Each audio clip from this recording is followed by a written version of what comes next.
Journal, voici les principaux titres. À la suite de violents affrontements survenus à l'université Cheikh Anta Diop de Dakar, il y a de cela quelques semaines, le ministre de l'Intérieur et le procureur de la République, dans le cadre puis de plusieurs cadres de la police nationale, ont été entendus par la division des investigations criminelles. Et puis le Premier ministre Ousmane Sonko à l'Assemblée nationale ce matin, c'est pour une séance de questions d'actualité au gouvernement. Cette fois-ci, l'opposition renonce à son boycott face au Premier ministre Ousmane Sonko. Et à compter du 3 mars et pour une période de 2 mois, tous les véhicules dits Cheikh ou Chérifou seront soumis à un contrôle technique obligatoire. Aucun minibus non respecté ne sera autorisé à circuler. L'Inter, le sport et la revue de la presse mettront un terme à ce journal.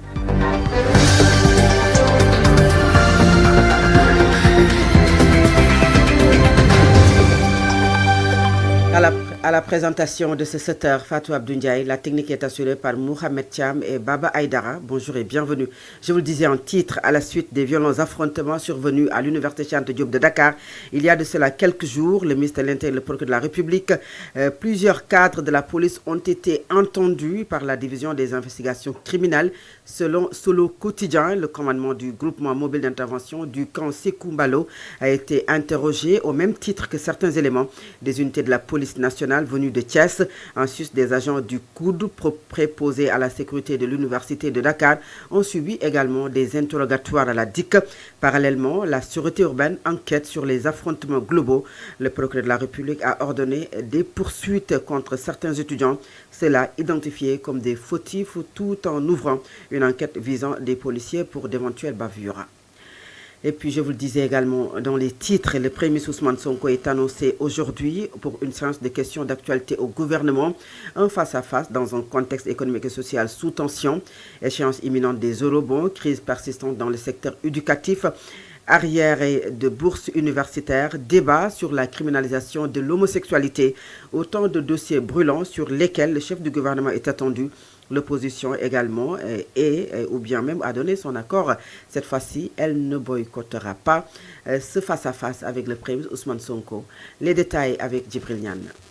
Demain, tous les regards seront tournés vers l'Assemblée nationale. Le Premier ministre Ousmane Sonko fera face aux députés dans un exercice de vérité très attendu. Un face-à-face avec l'hémicycle qui intervient dans un contexte économique et social particulièrement sensible. Au cœur des préoccupations, la situation économique du pays. À l'horizon, une échéance majeure. En mars prochain, le Sénégal devra honorer le remboursement de ses eurobonds. Une échéance scrutée de près par les marchés financiers. Quelle stratégie le gouvernement compte-t-il déployer pour éviter toute tension sur la trésorerie de l'État? Le Premier ministre devra lever le voile sur ce que certains qualifient déjà d'équation budgétaire complexe. Autre dossier brûlant, l'enseignement supérieur. La question des arriérés de bourses universitaires jugés trop lourds par l'exécutif suscite inquiétude et frustration dans les campus. Le chef du gouvernement précisera-t-il sa position? Envisage-t-il une réforme en profondeur du système d'allocation étudiante? La crise scolaire, elle aussi, s'invite au débat. Après des mois de tension, d'arrêt de cours et de négociations difficiles, l'exécutif dira s'il dispose des marges nécessaires pour un compromis durable avec des syndicats d'enseignants. Sur le plan sociétal, la décision de durcir la répression de l'homosexualité continue de diviser. Le gouvernement estime répondre à une demande sociale forte. Mais pour les partisans d'une criminalisation plus poussée, ces mesures seront-elles jugées suffisantes? Enfin, l'opposition sera-t-elle au rendez-vous? Habituée à boycotter certaines séances de question au gouvernement, choisira-t-elle cette fois d'affronter directement le Premier ministre? Autant d'interrogations qui feront de cette comparution un moment politique majeur. Demain, à l'Assemblée nationale, Ousmane Sonko joue une séquence clé de son action gouvernementale, sous le regard attentif des députés et des Sénégalais.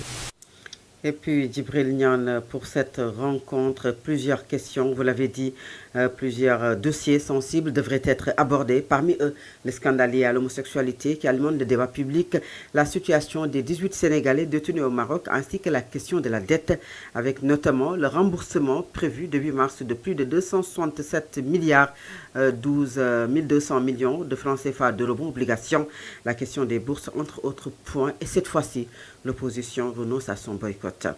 L'Assemblée nationale, où nous restons, a franchi une nouvelle étape dans la procédure visant 2 anciens ministres réunis le 23 février. C'était hier. La Commission des lois de la décentralisation du travail et des droits humains a adopté à l'unanimité la résolution concernant Moussa Bocar Thiam en vue de mise en accusation devant la Haute Cour de justice, tandis que l'examen du dossier de Abdoulaye Diouf Sarr a été suspendu pour insuffisance de pièces. Le juriste Ibrahim Ndiaye est revenu sur ce qu'encourent les ex-ministres dans ce compte rendu de Mariam Soda Ndiaye. L'Assemblée nationale du Sénégal a abrité ce lundi 23 février 2026 une réunion de la Commission des lois de la décentralisation du travail et des droits humains consacrée à l'examen des projets de résolution visant la mise en accusation de 2 anciens ministres devant la Haute Cour de justice. À l'issue des débats, les commissaires ont adopté à l'unanimité la résolution concernant Moussa Bocar Thiam. Le vote sera transmis à la plénière, c'est-à-dire l'ensemble des députés convoqués pour se prononcer là-dessus. Mais rappelons que la plénière ne constitue pas un tribunal, la plénière ne juge pas. La mise en accusation a été votée. Celui qui est concerné, en l'occurrence M. Moussa Bocar Thiam, il a la possibilité, s'il apprécie tout simplement les circonstances dans lesquelles ce vote-là a eu lieu, donc d'attaquer la résolution au niveau de la chambre d'accusation de la cour d'appel de Dakar. Si Thiam est reconnu coupable, à l'issue du procès, il pourrait être condamné à une peine d'emprisonnement de 10 ans. C'est déjà une infraction qui est lourde si il a été commis par un haut fonctionnaire, un ministre par exemple. À partir de là, on a donc dans le code pénal sénégalais des peines qui sont assez lourdes, qui pour l'amende vont de 1 million à 10 millions et pour la peine de prison vont jusqu'à 10 ans de prison. En revanche, le dossier de Abdoulaye Diouf Sarr n'a pas été examiné. Les membres de la commission ont décidé de suspendre son étude, estimant que les pièces versées au dossier étaient insuffisantes. Pour Abdoulaye Diouf Sarr, il y a eu un report du fait qu'il n'y a pas suffisamment de pièces, c'est-à-dire d'éléments d'appréciation pour effectivement procéder au vote. Il convient de préciser que cette situation n'est pas nouvelle. Des cas similaires se sont déjà produits par le passé. Toutefois, au terme de la procédure judiciaire, la loi a été appliquée. Il appartient au juge de mener l'enquête et de réunir les preuves nécessaires établissant la responsabilité des personnes mises en cause. Solo Media Group, la radio au cœur de l'actualité. 7h passées de 8 minutes, vous nous écoutez sur Solo Média 96.1 à Dakar, 100.4 à Kaolack. Le cadre unitaire des syndicats le plus représentatif du Sénégal décrète son 5e plan d'action. Il sera en débrayage aujourd'hui ou bien demain, le 25 février, jeudi, en grève totale, un mouvement d'humeur qui se poursuivra jusqu'au vendredi 6 mars. Le G7 maintient également le boycott des évaluations des cellules d'annulation pédagogique de la formation initiale des élèves maîtres et des activités sportives. Le groupe des 7 syndicats les plus représentatifs attend du gouvernement des réponses concrètes sur l'épurement du passif social, entre autres points. Et puis parlons à présent du transport à compter du 3 mars et pour une période de 2 mois. Tous les véhicules dits Cheikh Chérifou seront soumis à un contrôle technique obligatoire. Aucun minibus non respecté ou bien non inspecté ne sera autorisé à circuler. L'annonce a été faite hier par le ministre des Transports terrestres et aériens Yankhoba Diémé qui s'est rendu au centre de contrôle technique de Hann. C'est pour vérifier l'efficacité des dispositifs mis en place. Suivant les explications de Yankhoba Diémé, ministre des Transports terrestres et aériens, il est au micro d'Ibrahim Khalil Diémé.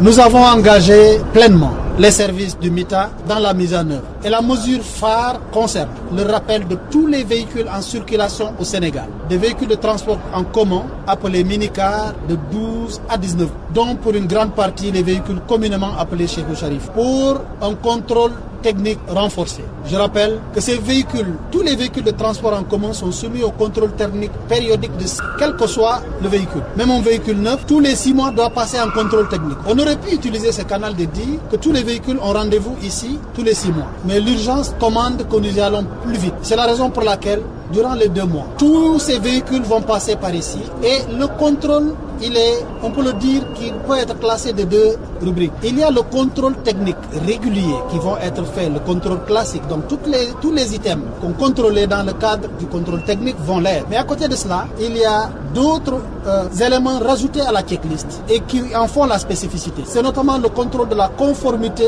du nombre de places, mais le contrôle de la conformité des bagages et des éléments, des supports de bagages pour nous assurer que lorsqu'on recevait le véhicule, c'est cela qui a été conforme, c'est cela qui a été donné. Mais nous savons encore une fois que ce n'est pas cela qui règle. L'action est à plus de 80% peut-être, si je n'exagère pas, sur le fait de l'homme. Et en cela, j'en appelle à la responsabilité de tous. Tout ce que nous pouvons faire sur les véhicules, nous les ferons. Au-delà des contrôles, nous envisageons aujourd'hui la limitation des vitesses. À l'instant, Yankhoba Diémé, ministre des Transports terrestres et aériens, direction Yeumbeul, où le torchon brûle entre l'Ageroute et les populations de la localité. Ce week-end, des centaines d'habitants de la zone ont battu le macadam. C'est pour dénoncer le comportement de la société, l'accusant d'un supposé détournement de fonds publics alloués au projet de voirie entre Thiaroye et Yeumbeul. Ces dernières veulent porter plainte contre la structure pour des manquements notés dans ce projet. Les détails dans ce reportage d'Ibrahim Khalil Diémé.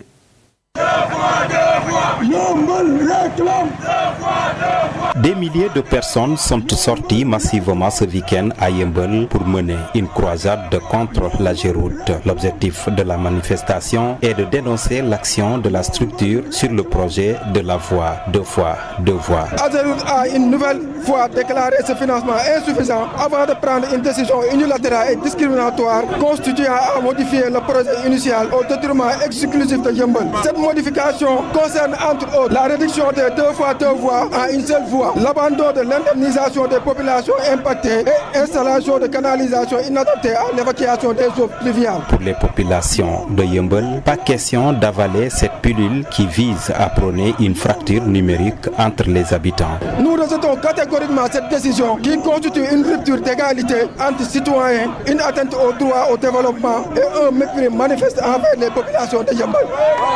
À ce stade, il ne s'agit plus d'erreurs techniques, mais de soupçons sérieux de mauvaise gestion, voire de détournement de fonds publics. À ce stade de la situation alarmante, l'espoir n'est plus à l'ordre du jour et les populations réclament l'audit du projet en question. C'est pourquoi Yeumbeul exige officiellement l'audit immédiat du projet et indépendant du projet par l'État du Sénégal. Le collectif 2 fois 2 voies Ourien porte la plainte contre Ageroute pour détournement de fonds publics. Pour cela, nous demandons et nous exigeons le président de la République, le président Diomaye Faye, de prendre ce dossier en main. Pour se faire entendre, le collectif 2 fois 2 voies Ourien va porter plainte contre l'Ageroute pour détournement de fonds publics tout en appelant le président de la République de prendre ce dossier en main. Pour plus équilibrer ce problème, nous avons tenté d'appeler les responsables de l'Ageroute, mais jusque-là, en fait.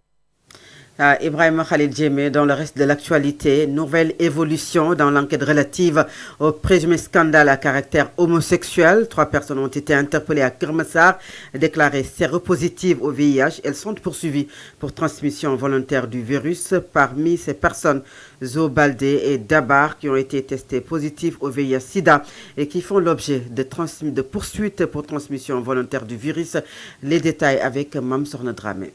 Les choses se corsent autour de Dabar, employé de la tiktokeuse Mamdiaye Savon, et du tailleur Zo Baldé. Tous deux ont été arrêtés par la brigade de recherche de la compagnie de Keur Massar dans le cadre de l'exécution d'une délégation judiciaire délivrée par le juge d'instruction du premier cabinet près le tribunal de grande instance de Pikine-Guédiawaye. Dans le cadre de la procédure, les enquêteurs ont adressé une réquisition à une structure médicale pour des examens. Selon des sources concordantes, les tests de dépistage du VIH réalisés sur les 2 suspects se sont révélés positifs. Dabar et Zo Baldé sont désormais poursuivis pour transmission volontaire du VIH-Sida. Par ailleurs, les enquêtes relatives au présumé scandale à caractère homosexuel qui défraie la chronique, le tiktoker Zalmbaye a été interpellé le vendredi 20 février 2026 à Kaolack avant d'être transféré à la brigade de recherche de Keur Massar. Testé positif au VIH-Sida, il aurait déclaré aux enquêteurs avoir eu des rapports non protégés avec plusieurs partenaires. Lors de son audition, il aurait cité parmi ses partenaires 2 personnes. Dabar, employé de Mame Ndiaye Savon, avec qui il entretiendrait des liens étroits, ainsi que le tailleur Joe Baldé. Ces derniers ont été arrêtés le dimanche 22 février et placés en garde à vue pour les besoins de l'enquête.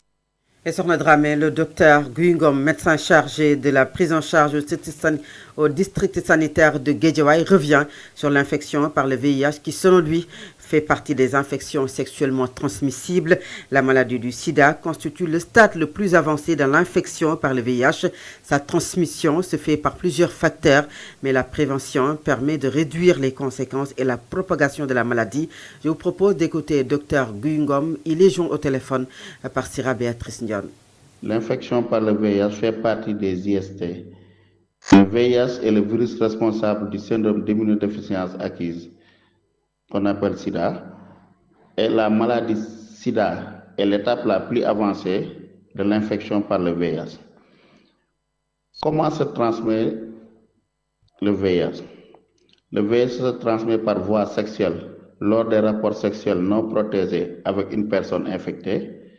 Elle peut aussi se transmettre, la maladie peut se transmettre par voie sanguine avec l'utilisation d'instruments piquants ou tranchants souillés par du sang infecté. Il y a aussi une transmission de la mère à l'enfant qui se fait pendant la grossesse, l'accouchement ou pendant l'allaitement maternel. Maintenant, comment se protéger du VIH?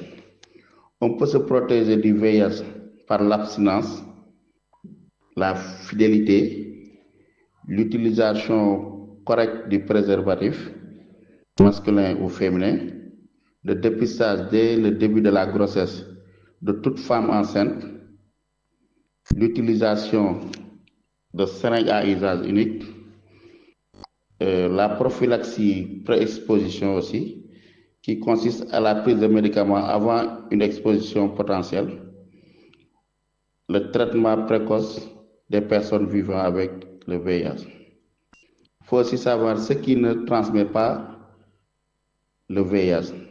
Par exemple, le don de sang, les larmes, la sueur, partager un repas, se serrer la main, partager les habits, partager les mêmes toilettes, partager le même lieu de travail. Il faudra aussi qu'on insiste aussi sur ce que l'on appelle le traitement, parce qu'il y a un traitement qui existe. Il y a un traitement qu'on appelle les antirétroviraux. Et aussi insister aussi sur l'intérêt du traitement par les ARV. Cela nous permet d'améliorer la santé des personnes vivant avec le VIH qui ne vont pas atteindre le stade de SIDA. Cela aussi nous permet de réduire le risque de transmission du VIH. Cela aussi nous permet de prévenir la transmission mère-enfant. Cet élément met un terme à la première partie de cette édition. La deuxième partie, c'est la page internationale, le sport et la revue de la presse. À présent, l'Inter. Actualité internationale. Que nous démarrons au Nigeria, où une enquête de l'agence France Presse révèle que les autorités nigériennes ont payé une énorme rançon pour obtenir la libération de 230 enfants qui avaient été kidnappés dans leur école catholique de l'État de Niger le 21 novembre 2025. L'enlèvement de ces élèves dans l'école Sainte-Marie de Papiri au centre du Nigeria avait choqué l'opinion publique.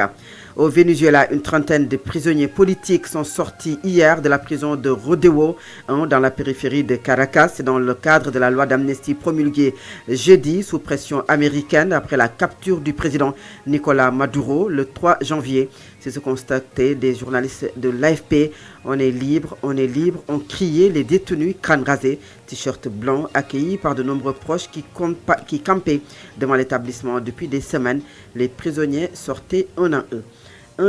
Et enfin, en 4 années de guerre entre l'Ukraine et la Russie, le quotidien des combats a changé de visage avec la multiplication des drones dans les airs, en mer ou sur terre. S'ils sont connus pour leur rôle destructeur, certains robots terrestres connectés servent aussi à ravitailler les soldats et même à les sauver. Et puis l'avant-dernier point de cette édition, c'est le sport.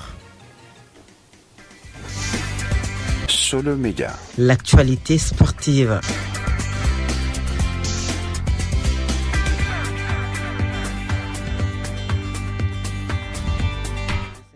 Amin Senghor, bonjour. Merci, bonjour à vous Fatou Abdoulaye, bonjour à toutes et à tous. Nous démarrons par les éliminatoires de la Coupe du Monde FIBA Qatar 2027. Les Lions ont effectué leur préparation hier au Stadium Marius Ndiaye. C'est la séance d'entraînement, la première d'ailleurs, qui s'est déroulée au parquet du Stadium Marius Ndiaye en début de soirée de ce lundi. Le groupe était complet. Tous les joueurs ont participé à ce premier galop les premières 15 premières minutes avait été donc ouverte à la presse sénégalaise et internationale. Ils ont affiché une grande forme physique et sont déterminés à aborder donc cette deuxième fenêtre des éliminatoires dans la plus belle manière. Eh bien, sachez que le premier match des Lions du Sénégal est programmé le 26 février à partir de 21h face à la Côte d'Ivoire, toujours donc au niveau du Stadium Marius Ndiaye. Un rendez-vous important pour lancer cette campagne de direction FIBA, dirait-on, Qatar 2027, Fadou Abdou. Et puis en foot, Alioune Mbaye, le coach de Guédiawaye FC, a démissionné de son poste. C'est peut-être une nouvelle, en quelque sorte, donc, qu'on ne s'y attendait pas, puisque, il faut le rappeler, le club de la banlieue a signé une victoire importante dimanche lors de la 16e journée en battant Dakar Sacré-Cœur 3-0 la veille. Lundi, le technicien a signifié son départ à la tutelle via une lettre actuelle lanterne rouge du championnat avec 12 points seulement en 14 ou 15 journées, ou 16 d'ailleurs. Génération Guédiawaye FC s'apprête à vivre donc un moment assez difficile dans son club. Dans sa lettre, il a justifié sa décision de démissionner ou de se quitter de son poste d'entraîneur en raison d'insuffisance des résultats et de désaccords sur le recrutement du mercato. Les joueurs signés et non validés par le staff technique et les cibles non validées. En attendant, je rappelle que la situation, en tout cas en attendant de voir la situation, ou en tout cas la suite que la direction, en quelque sorte donc de Guédiawaye FC, va donner à cette démission. Info à suivre, Fatou Abdoulaye. Et nous parlons à présent des 18 supporters sénégalais détenus au Maroc. La diplomatie sénégalaise annonce des démarches pour leur libération. Ils sont 18 supporters sénégalais, vous l'avez dit, qui sont condamnés à des peines de prison ferme après des incidents lors de la finale de la CAN Maroc 2025. C'était exactement le 18 janvier 2026. Le président Bassirou Diomaye Faye a saisi le roi Mohamed VI pour demander une grâce royale, n'est-ce pas, Pape Maguedba? Une médiation diplomatique sera déclenchée pour venir en aide aux Sénégalais incarcérés au Maroc. Ces 18 supporters sénégalais ont été condamnés à des peines de prison ferme par la justice marocaine pour les incidents survenus au stade de Rabat lors de la finale de la CAN. Ces supporters, qui ont écopé de peines allant de 3 mois à 1 an ferme, ont choisi de ne pas faire appel car dénonçant la partialité de la justice marocaine. Le président de la République, Bassirou Diomaye Diakhar Faye, a décidé d'intervenir à cette situation en adressant une lettre officielle au roi Mohamed VI pour solliciter une grâce en faveur des supporters sénégalais condamnés. L'objectif est d'obtenir un allègement des peines tout en préservant des relations diplomatiques entre Dakar et Rabat. Une démarche qui pourrait transformer le conflit en geste de clémence si le roi Mohamed VI y répond favorablement. Sur cette affaire, la population sénégalaise prépare des démarches pour soutenir ces condamnés. Une mobilisation est prévue dans les rues de Dakar le samedi 28 février prochain. L'ASC Lebougui, qui a 4 supporters parmi les condamnés, manifeste son indignation par la voix de Blaise Niane, responsable juridique du comité des supporters. Il rejette catégoriquement les accusations de violence portées contre ces jeunes. Il soutient que les prévenus tentaient au contraire de calmer les esprits avant d'être eux-mêmes victimes de brutalité. Au-delà de la sentence judiciaire, le collectif fustige l'attitude des autorités sénégalaises en déplorant un manque criant de protection consulaire et s'étonne que le retour triomphal de l'équipe nationale au pays se soit fait alors que des citoyens sénégalais souffrent face à cet sentiment d'injustice. Une marche nationale a été officiellement fixée ce samedi 28 février à Dakar afin de permettre un rassemblement massif de la société civile et des comités de supporters et de tous les Sénégalais. L'objectif est de mettre la pression sur l'État pour qu'il ne prenne ses responsabilités. Voilà, Pape Maguedba, à Dakar également, la riposte s'organise. Une manifestation de soutien pour la libération des otages est annoncée le 28 février dans la capitale sénégalaise à partir de 10h entre le rond-point Liberté 5 et G2, comme pour dire que les Sénégalais sont plus que jamais déterminés et engagés pour dire non à cette forfaiture et encore une fois donc appeler à la libération immédiate des 18 supporters sénégalais détenus au Maroc. Fatou Abdou, je les appelais au Maroc Cher Lion, parce que je disais souvent qu'il y a